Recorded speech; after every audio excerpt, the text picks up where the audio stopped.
You know how people will throw darts at the adult child who is in a low contact or no contact relationship with their parent because they aren't respecting their boundaries, because they are playing head games, because they are gaslighting, because they are blame shifting, because they are triangulating our children. You know, there's the golden and the scapegoat, the invisible child, all these different things. But people blame us, the adult child abuse survivor, as being these horrible people because we deny our abuser access to our children and the opportunity to hurt them.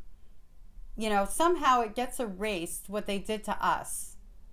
And how now they're older, they know better, give them an opportunity to make it up through your child. Well, let me tell you what my mother's unconditional love looked like. Aside from sabotaging her own daughter's education, which would provide a better lifestyle for those grandchildren who she's supposed to be able to all of a sudden unconditionally love when she never had that in her to begin with.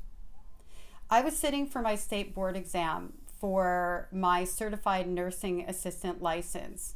I would have been around 21 or 22 years old, which means my eldest daughter would have been 4 or 5 years old. I think she was 5 because she was in kindergarten. Anyway, my boyfriend at the time, who later became my husband and is now my ex-husband, he's awesome. He was my biggest supporter. He's always been a very solid man.